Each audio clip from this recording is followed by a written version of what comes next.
Nos vossos atalaias há uma expressão, há um desenho de uma borboleta e há uma expressão acerca de vida.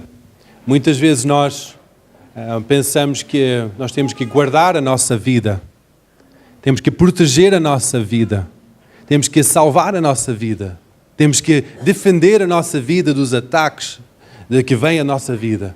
Mas em Filipenses, o apóstolo Paulo fala para a igreja de Filipenses e é interessante porque neste livro nós estamos habituados a lembrar aquelas grandes expressões do apóstolo Paulo, que ele está a escrever da prisão e dizer: alegrai-vos no Senhor. E novamente eu digo: alegrai-vos no Senhor. E esse é, nós quase rotulamos o livro de Filipenses como o livro do regozijo, da alegria, daquela alegria no Espírito. Mas no início o apóstolo está a dizer alguma coisa que é algo que revela o que é a entrada para esta alegria verdadeira. Em Filipenses 1:21 diz assim: porque para mim viver é Cristo e o morrer é ganho. As coisas que nós pensamos que são a nossa defesa, a nossa segurança, aquilo que nós desejamos guardar com todo o carinho, todo o afeto no mundo, é aquilo que Deus está a dizer: larga. É aquilo que Deus está a dizer: tu tens que morrer para isso. Porque, tal como o apóstolo Paulo está aqui a dizer, para mim, o morrer é ganho. O morrer é ganho. Porque quanto nós morremos, mais que a vida de Cristo é manifesta em nós.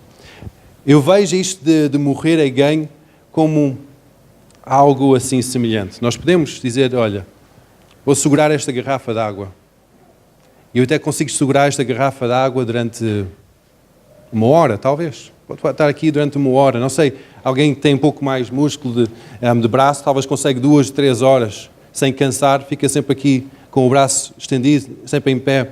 Mas imagina depois de 24 horas, depois de 48 horas, depois de 72 horas, como é que será que vai ser estas articulações no braço e no ombro, os músculos?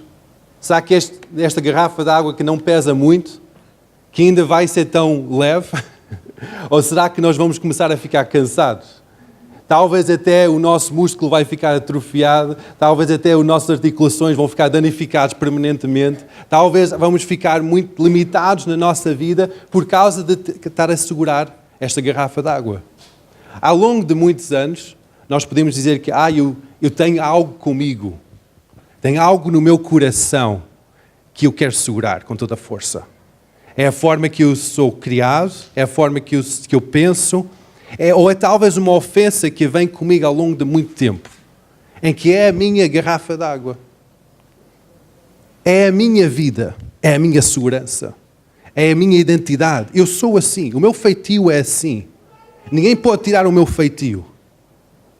Mas o que eu pergunto é que isso é a tua vida ou é a manifestação da vida de Cristo em ti? Se é a manifestação da vida de Cristo em ti, nós temos que largar a nossa garrafa d'água. Largar essa segurança. Largar o que é que nós pensamos que é a nossa defesa. Nós podemos pensar que, ok, eu tenho uma certa reação na minha vida porque é como eu sou. Mas depois eu pergunto, se cada um de nós, no início de toda a humanidade, Deus disse que Ele criou o homem e a mulher e criou a sua imagem e semelhança, criou-nos como seres perfeitos, aquela forma que nós somos feitos internamente é na perfeição de Deus. Então, porquê que quando há certas reações na nossa vida, não é manifesta essa perfeição divina? Porquê que quando alguém pisa os nossos calos, que não há o fruto do Espírito manifesto, em alegria, em amor, em domínio próprio, em longanimidade, em temperança, em fé? Porque talvez situações na nossa vida aconteceram em que aquele sentido de autoproteção. Ninguém pode chegar perto de mim porque eu já passei por situações antes e aquilo é um botão no meu coração que eu vou me defender. Eu vou tentar preservar este bem maior que eu tenho, que é a minha vida. Isto faz sentido para vocês?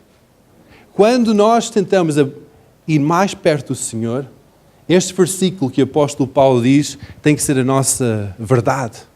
Para mim, morrer é ganho e viver é Cristo. Significa que tudo que eu sou, tudo que eu respiro, tudo que eu falo é manifestação de Cristo em mim. E todas as outras garrafas de água, bagagem que nós temos, é a manifestação da carne e tem que se morrer. Tem que se morrer para Cristo ser exaltado. Tantas vezes nós tentamos chegar perto de Deus com a nossa bagagem. E Deus diz, ok, filho, larga a tua bagagem. E nós dizemos, não, eu sou assim, eu sou esta pessoa, que eu tenho que ter esta garrafa comigo, senão eu não sou esta pessoa, eu não sou a mesma pessoa. Deus diz, larga a garrafa, larga a tua bagagem. Se queres chegar perto de mim, tu tens que morrer. Ah, mas o meu feitio é assim, mas eu já sofri tanto no passado. Larga a tua garrafa.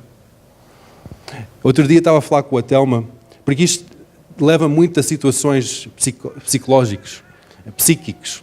E que eu estava a falar com a Telma acerca disto, estava a debater algumas ideias, a bater bola, como se diz. E estávamos a falar acerca disto e ela, sendo psicóloga, ela estava a dizer que há certas situações na nossa vida que são naturais, que cada um de nós nascemos com proteção inerte cá dentro do nosso ser para proteger os nossos próprios contra ser autodestruídos, depois ser destruídos pelas pessoas. É aquela proteção de nossas vidas. Há medo, há várias coisas na nossa vida que vêm connosco. Mas depois eu estava a falar com ela acerca de como é que na psicologia ela trata das situações, das vidas que vêm ao seu encontro, e ela estava a dizer, sabes uma coisa? Eu vejo a minha profissão como uma imagem de um iceberg. Todos nós sabemos o que é um iceberg. É um bocado de gelo grande que anda a boiar no oceano, em que aqui que sai fora da água parece um piquinho, ou um pico pequeno, mas depois por baixo da água, da linha da água, há uma fundura enorme de gelo. Aquela massa de gelo, o iceberg, é muito maior debaixo da água do que está à superfície.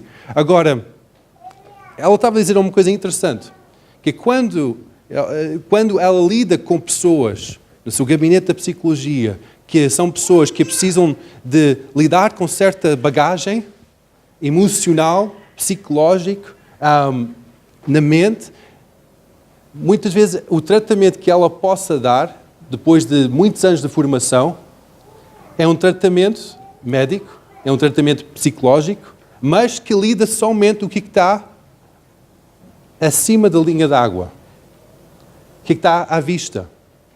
E depois estava a perguntar, mas e o resto? E o resto está debaixo? E ela só disse para mim, só com Deus. Só com Deus é que realmente aquele pode ser tratado. E quando vejo este versículo tão simples do apóstolo Paulo, em que diz que morrer é ganho, eu vejo que este é o caminho para desfazer aquele iceberg. Desfazer aquilo que não está à vista. E o médico nem consegue tratar disso, o psicólogo nem consegue tratar. As pessoas com formação em psicologia nem conseguem tratar o que está à vista. Mas só Deus consegue trazer essa nova vida. E essa nova vida só vem quando Ele desfaz todo aquilo que está por baixo da água. Quando Ele desfaz tudo que está ali em baixo. E muitas vezes nós temos que ir à raiz do problema. A raiz do problema é o momento em que nós começamos a segurar a garrafa d'água. Em que nós temos que pensar, ok, porquê que eu estou a ter esta reação? Porquê que eu estou a ter esta forma de proceder que não demonstra Cristo? Não demonstra os frutos do Espírito, em que nós queremos fazer a vontade de Deus, mas não conseguimos. Nós queremos ser pessoas que demonstram os frutos do Espírito, mas não estamos a conseguir. Nós temos que ir mais para trás e temos que ver o que está lá em baixo. Quando é que nós começamos a segurar esta garrafa d'água? Quando é que nós começamos a levar este peso no nosso coração? Provavelmente foi uma situação traumática, ou na nossa infância, ou uma forma inconsciente, quando nós ainda estávamos no ventre da nossa mãe. Ou ao longo da nossa vida, ou talvez na nossa escola. Situações ocorreram na minha vida, quando eu estava na escola, em que eu trouxe uma raiz de rejeição, em que há muitos anos atrás Deus teve que ir àquele lugar e arrancar aquela raiz de rejeição para que eu possa estar aqui em frente de vocês agora e a falar. Porque pelo que certas situações, não situações más, mas situações de gozo, situações de ridicularizar uns aos outros, colegas da escola, que é normal acontecer, mas que logo ali criou uma semente de rejeição no meu coração, em que somente o Espírito Santo tem o poder de ir lá, arrancar aquilo fora e trazer vida. No meio de morte, de situação em que nós pensamos que nós estamos a morrer, é onde Deus traz a verdadeira vida. Somente quando nós decidimos largar a nossa segurança, largar o que é que nós pensamos que é isso que eu sou, a minha identidade, é porque eu sou assim, o meu feitio é assim mais bruto, é mais rijo, é porque eu quero defender. Não, eu sou assim mesmo, não é por mal, mas eu sou assim mesmo.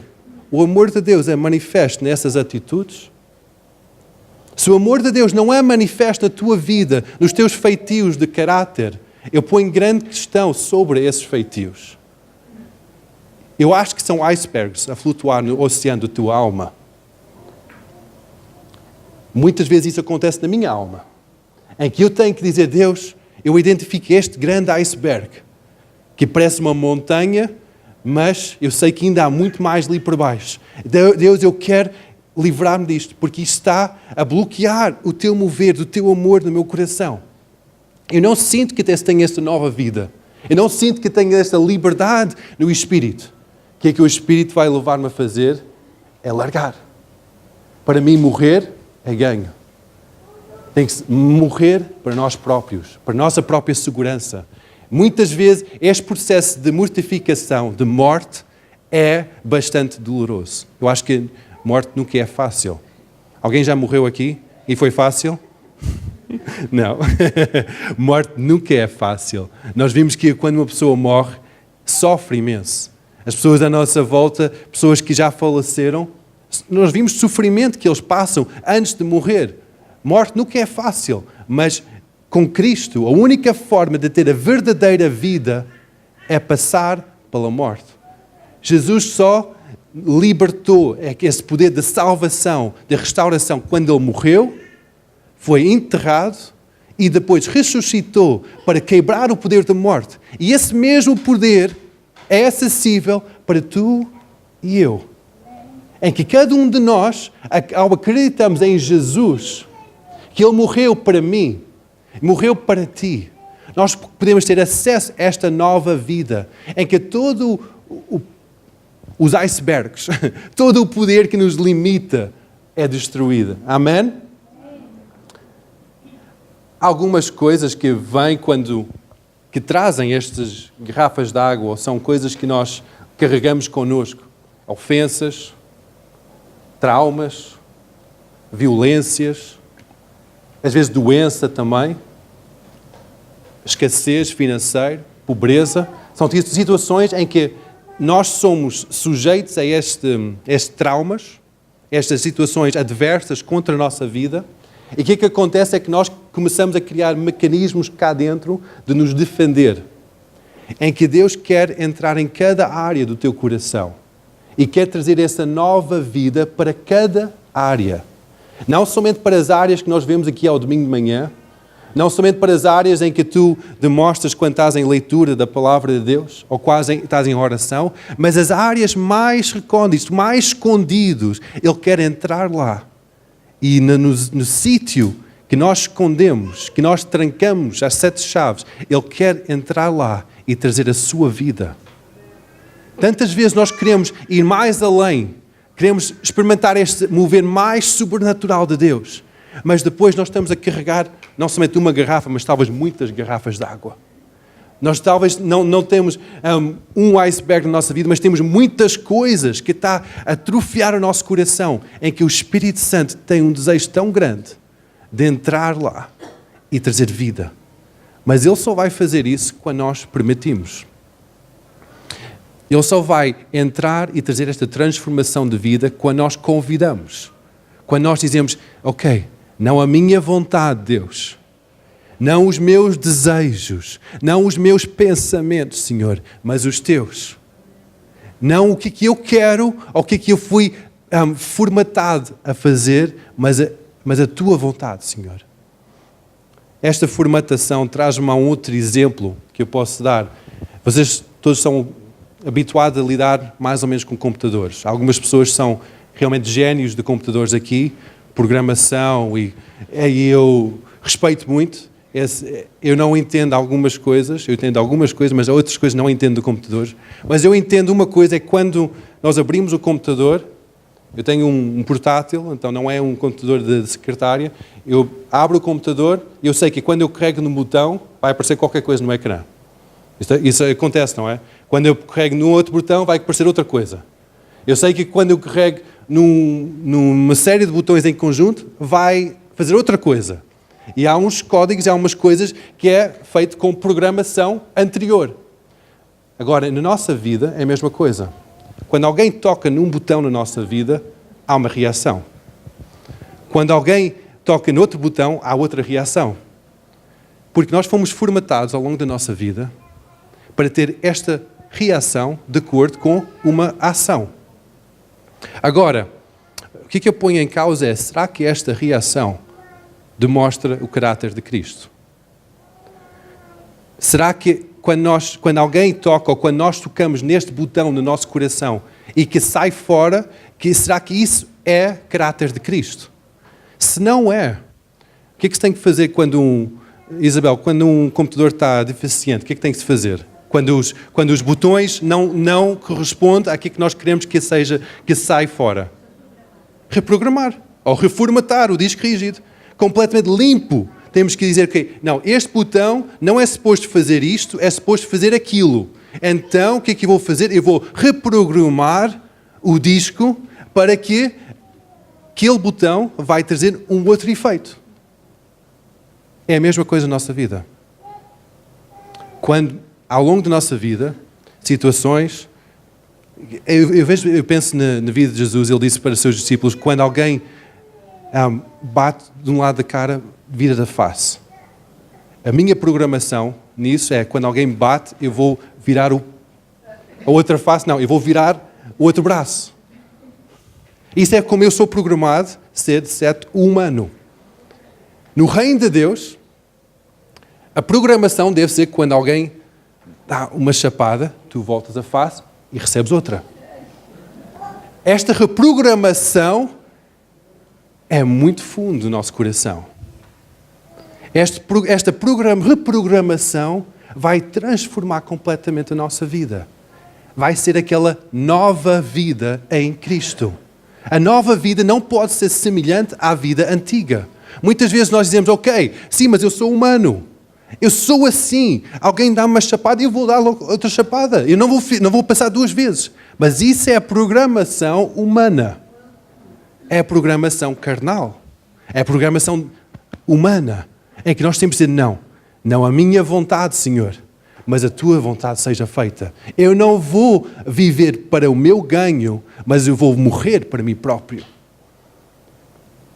Na igreja é a mesma coisa.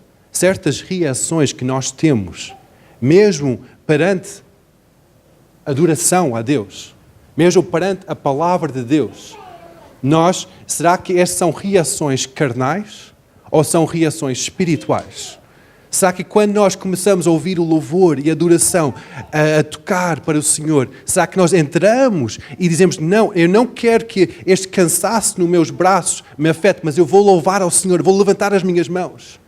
Será que quando começa a tocar a música, nós começamos a entrar em adoração, ou aquele botão na nossa vida vai para desligar e estar distraído? Não a minha vontade seja feita, Senhor, mas a tua vontade. Eu não vou viver para mim e o meu conforto, mas vou morrer para os meus desejos e que esse teu desejo seja manifesto. Estas são palavras que Jesus dizia N vezes, que depois o apóstolo Paulo agarrou nestas verdades e explicou como é que deve fazer a igreja. Para mim, morrer é ganho. Nós não podemos desejar ter nova vida em Cristo se nós não estamos dispostos a morrer para nós próprios. Nós podemos estar a dizer, Deus, dá-me nova vida, eu quero nova vida, e martelamos a nossa cabeça com esta verdade, nova vida em Cristo, eu tenho que ter esta evidência do poder de Deus. Mas não estás disposto a morrer para os teus próprios desejos, não vais lá chegar. Não vais lá chegar. Vais estar somente a sacrificar a tua carne, vais estar a chicotear a tua própria vida e dizer, não, eu não quero. Nenhum de nós temos essa força de vontade suficiente para sermos santos. Somente vem com a graça de Deus. O acesso é um desejo preliminar. Nós temos que desejar Deus. Deus, eu desejo a tua presença. Eu tenho fé que tu podes trazer esta transformação à minha vida. Perdoa-me por não ter trazido essa transformação até agora, por ter pecado, estar longe de ti. Metido aquele momento. A promessa de Deus é que quando nós confessamos o nosso pecado, Ele é fiel e justo para nos perdoar, limpar, cancelar toda a injustiça da nossa vida. E depois Ele faz algo milagroso. Ele derrama sobre nós o dom do arrependimento, que é a mudança de vida. E a graça de Deus vem sobre a nossa vida, que nos capacita para sermos santos. Nós não conseguimos ser santos na nossa própria vida, mas nós temos que ter fé nele e renunciar tudo que nós somos. Não a minha vontade, Senhor, mas a tua vontade seja feita. Não a meu querer, mas o teu querer. Não os meus pensamentos, não os meus botões, nem a minha ofensa, a minha água, o que é que eu estou a carregar, mas a tua vontade seja feita, Senhor. Eu vou morrer para mim próprio. Somente aí é que nós podemos ter acesso a esta nova vida. Somente aí. Somente aí é que nós podemos ter acesso. Vamos abrir as Bíblias em Romanos 5.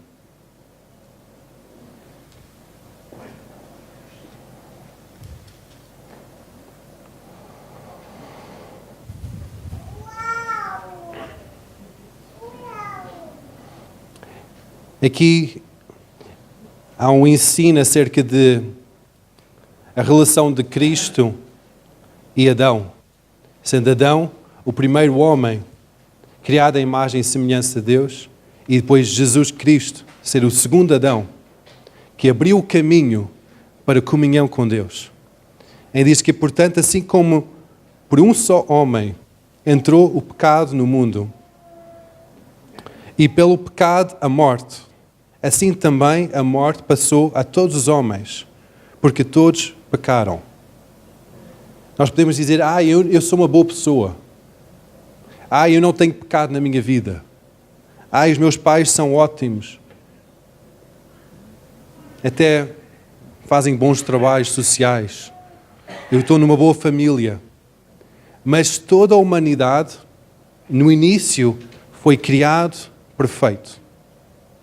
Perfeita, sem pecado. Quando depois o primeiro Adão decidiu desobedecer à vontade de Deus, dizer, não, eu quero a minha própria vontade, entrou o pecado sobre a humanidade toda. Sobre toda a raça humana. Homens, mulheres, bons e maus. Tiveram aquela natureza pecaminosa. A perfeita vontade de Deus, a perfeita humanidade de Deus ficou deturpada, ficou contaminada com o pecado. E o único caminho para nós termos esta nova vida em Cristo, esta perfeição novamente, é quando nós renunciamos, vez após vez, área após área, a nossa vida e os nossos desejos. O que é que nós desejamos fazer? O que é que nós queremos fazer? Deus tem que ter aquele acesso de entrar em cada uma das áreas e trazer vida. Muitas vezes nós pensamos que a cura que Deus traz é uma cura física. É verdade. Ele faz milagres incríveis de curar pessoas que estão fisicamente débeis e que trazem vida novamente em lugares, em órgãos que estão danificados.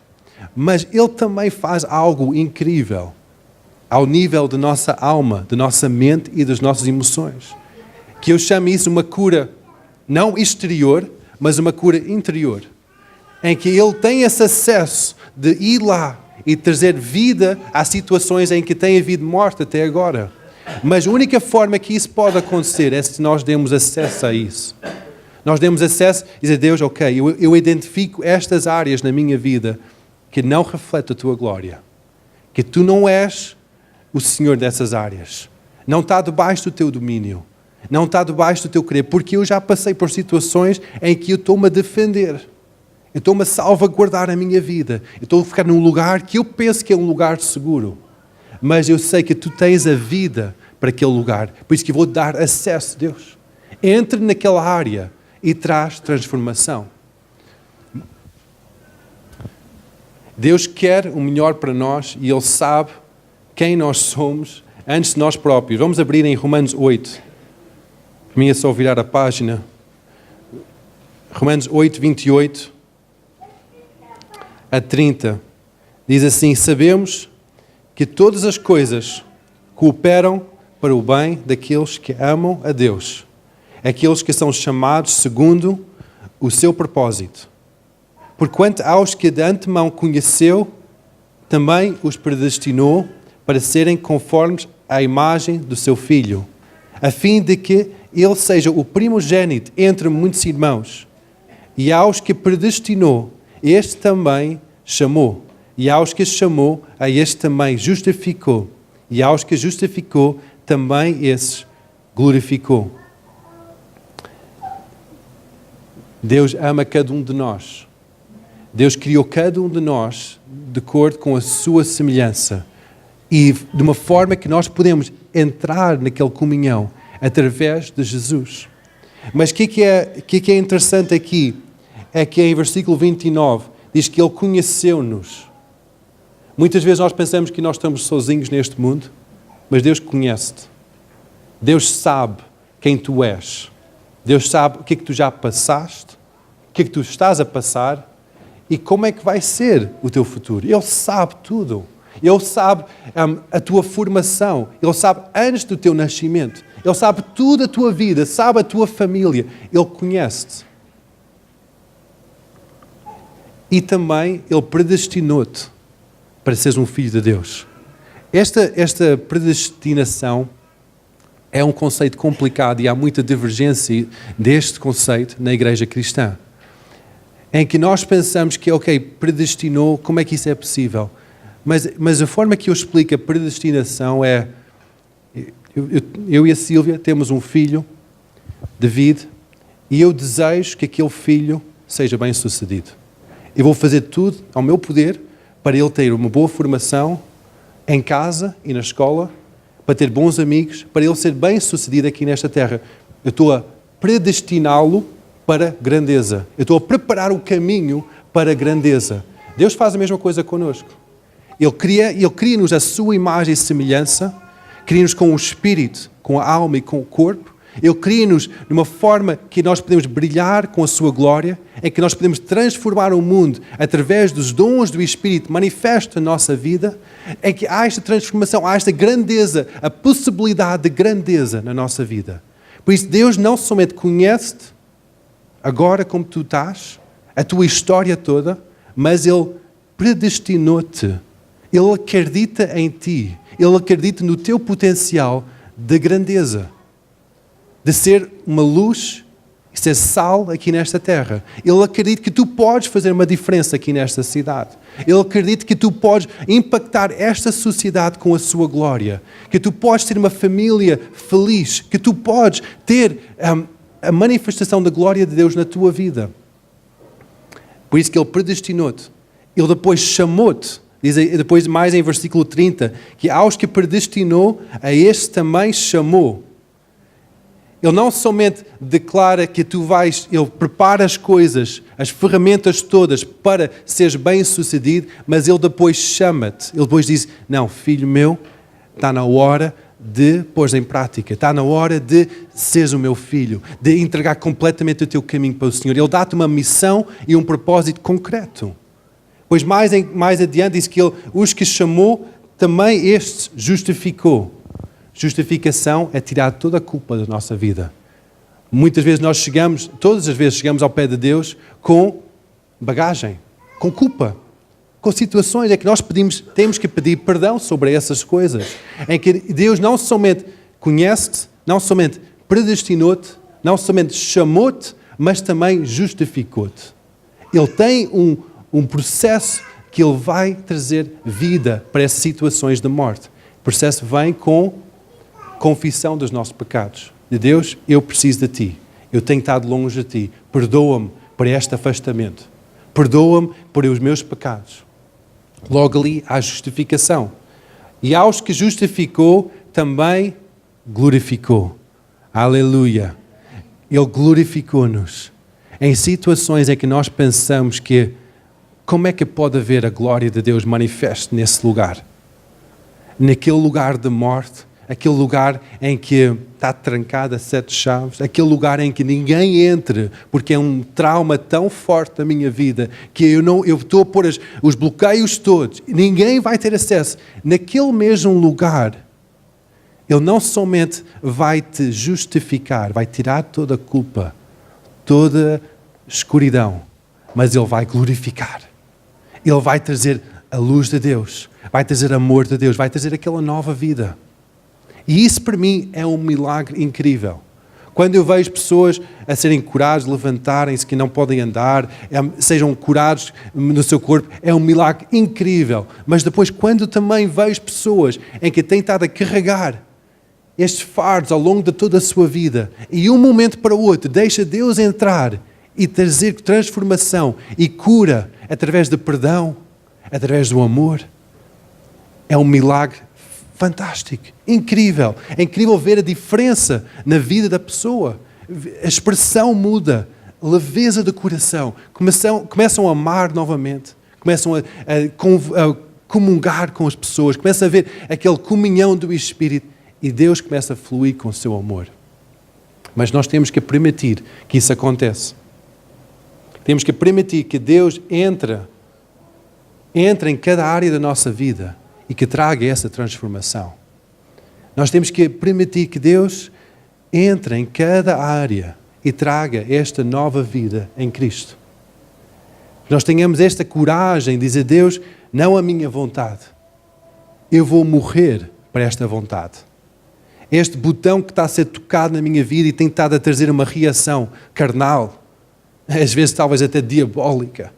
Deus, eu vou permitir esta reprogramação do meu disco rígido, em que muda essas fichas. Em vez de raiva, põe o teu amor. Em vez de zanga, põe a tua alegria. Em vez de desespero, põe a tua esperança. Em vez de rejeição, põe o teu amor, põe a tua confiança. Muda essas fichas. Mas Ele não vai fazer esta reprogramação se tu não queres. Se tu estás confortável a carregar esta garrafa toda a tua vida, Ele vai deixar-te carregar esta garrafa. Até chega um momento em que nós vamos ter que virar para o Senhor ou vamos, sei lá o quê, em que Deus deseja que nós convidemos Jesus, por favor, fica com esta garrafa, fica com este fardo, fica com esta coisa no meu coração. Grande meia parte das vezes, o acesso a esta cura vem através de perdão. Em que são coisas que nós estamos a albergar no nosso coração, estamos a valorizar tanto que nós não queremos que ninguém mexa. Em que, por norma, nós temos que perdoar. Perdoar uma pessoa, ou mais do que uma pessoa, perdoar um país, talvez, porque muitas vezes há sentimento, somente um país que passou por uma crise financeira, muitas vezes, naturalmente, ao sermos bombardeados nas notícias por coisas negativas, naturalmente o nosso coração vai ficar cauterizado e revoltado contra a autoridade que está sobre este país. E em vez de nós amarmos e e oramos pela nossa autoridade, nós criticamos e amaldiçoamos. E nós temos que, primeiramente, dizer, ok, eu perdoo este país onde eu estou a viver. Eu perdoo a autoridade que está sobre a minha vida. Liberta perdão e depois começa a declarar palavras de amor, palavras de bênção sobre as suas vidas. Acontece em cada área de nossas vidas. Marido, mulher, pais, filhos, colegas, situações que eu falei anteriormente acerca de colegas da escola, eu já não dou com esses colegas, com essas pessoas. Eu já não estou na escola há muito tempo, mas eu tenho que libertar perdão sobre aquilo que aconteceu no meu passado. Eu tenho que dizer, ok, eu perdoo essa situação de gozo, de ridicularização, eu perdoo isso em nome de Jesus. Eu declaro bênção sobre as suas vidas. Logo ali, nós estamos a abrir a porta do nosso coração, a porta daquele quarto escuro, e estamos a dizer, Jesus, entra aqui neste lugar. Eu não tenho coragem de tratar isto, mas eu vou abrir a porta. Agora faz o milagre, por favor. E Ele consegue fazer. Ele consegue não somente perdoar, mas consegue depois glorificar os sítios em que nós temos permitido que trevas entrem no nosso coração. Isto não é uma palavra somente para pessoas que são novos neste caminho da fé, mas é uma palavra que é para todos nós. Porque ao longo da nossa caminhada, o apóstolo Paulo dizia em Filipenses mais em frente que eu prossigo em frente deixando as coisas que para trás ficam. Acho que é em versículo 3, não é? Em capítulo 3, versículo 12. Que não que eu já tenha alcançado ou que seja perfeito, mas prossigo para alcançar aquilo que foi também preso por Cristo Jesus. Que o apóstolo Paulo está a dizer aqui? Eu ainda não alcancei a perfeição. Eu ainda não alcancei a plenitude de vida, mas eu estou a prosseguir. Eu vou deixar tudo que para trás fica. Vou deixar toda a minha bagagem, mais e mais. Vou largar as coisas e vou deixar que o amor de Deus entre, transforma, traz nova vida em Cristo. Pois vamos ficar em pé.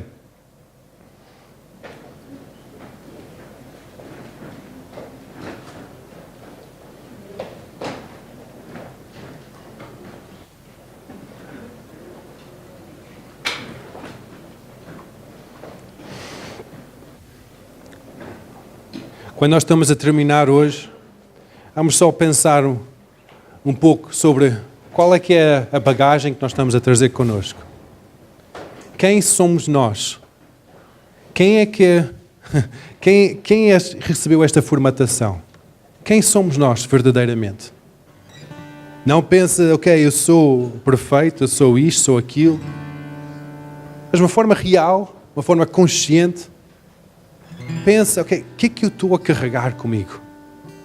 Quais são aquela bagagem no meu coração? Qual é que é aquela bagagem na minha mente?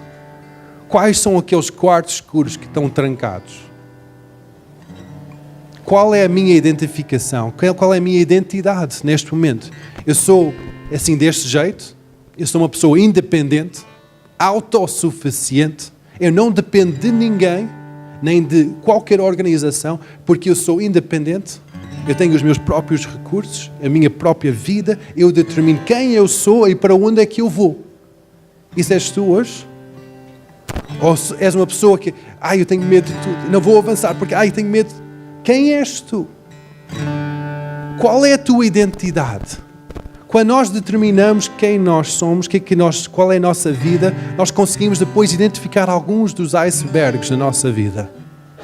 Alguns daqueles quartos que o Espírito Santo quer entrar e quer trazer nova vida. Em que hoje,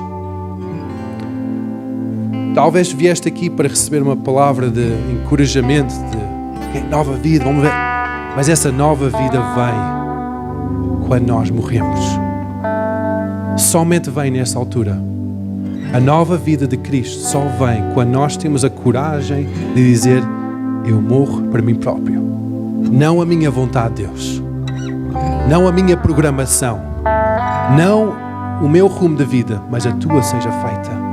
Eu largo esta ofensa, eu perdoo este inimigo, eu perdoo este irmão. e que a tua vida flua em mim. Que a tua vida flua em mim, Senhor. Que o teu amor venha sobre mim. Aleluia.